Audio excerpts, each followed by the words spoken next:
আমি 1 বছরের জন্য বিয়ে করতে চাই, এগ্রিমেন্ট ম্যারেজ। বেসিক্যালি আমার ফ্যামিলি একটু প্রেশার আছে, আমার বিয়ে করতে হবে। আমি বিয়েটা করতে চাই না, এই জন্য আমি নিজের মতো করে একটা বানানো বিয়ে করতে, যেন ফ্যামিলি প্রেশার থেকে বাঁচা যায়। আপনারও সুবিধা আছে, আমার পত্রিকাতে অ্যামাউন্ট দেওয়া ছিল 10 লক্ষ টাকা, কিন্তু আপনার মার ট্রিটমেন্টের জন্য 25 লাখ টাকা লাগুক, 12 বেশি লাগুক, পুরো বিষয়টা আমি দেখবো। ওটা নিয়ে আপনার টেনশন করতে হবে না। সরি, আমি আসলে পারবো না এই কাজটা করতে। যারা চলে এসছি, আমি মনে হয় বাঁচবো না রে মা। তোর দিন দিন অনেক কষ্ট হয়ে যাচ্ছে, আমার বিয়ে ভাবিস না। মা ডাক্তার বলেছে আঙ্কেল আসলে দিয়ে দিব, চেষ্টা করতেছি যত তাড়াতাড়ি সম্ভব দেওয়া যাওয়ার জন্য।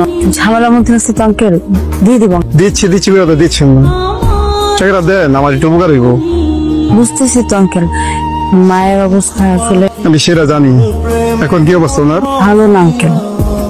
আঙ্কেল আপনি চিন্তা করবেন না, আমি যত তাড়াতাড়ি সম্ভব টাকার ব্যবস্থা করে দিয়ে দিচ্ছি। আঙ্কেল আগামীকাল আপনাকে কিছু টাকা ম্যানেজ করে দেবো। আচ্ছা ঠিক আছে, আমি কাল আসবো, টাকাটা রেখো। আমি আপনার এগ্রিমেন্টে সাইন করতে রাজি আছি, আজকেই করবো। ভিওলেট, আমি অলরেডি একজনকে হায়ার করে ফেলেছি। কি বলতেছেন স্যার? স্যার প্লিজ স্যার, আমার টাকাটা অনেক দরকার স্যার।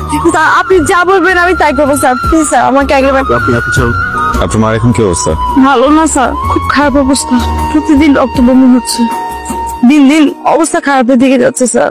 ডক্টর বলেছে যত তাড়াতাড়ি সম্ভব ট্রিটমেন্টটা শুরু করতে হবে, তখন বিয়ে হয়ে যাবে। অলরাইট, ওই বিষয়টা আমি দেখছি। সরি, আমার গার্লফ্রেন্ডের নাম নীরা, ও দেশের বাইরে থাকে। বিশেষ একটা কারণে এই মুহূর্তে ও চাইলেও দেশে আসতে বলেছি, সেটা করুন। সরি স্যার, কিন্তু না প্লিজ, নো কিন্তু। আপনি আমার সাথে একটা এগ্রিমেন্ট সাইন করেছেন, আপনি যদি না চান তাহলে আমি এটা ক্যান্সেল করে দিই। না মানে স্যার, স্যার প্লিজ এটা করবেন না স্যার। আমি স্যার এক্ষুনি আসছি। আমি অ্যাড্রেস পাঠাচ্ছি। এখন থেকে মোবাইলটা সবসময় অ্যাক্টিভ রাখতে হবে। এখানে 50,000 ক্যাশ আছে, এটা আপনার।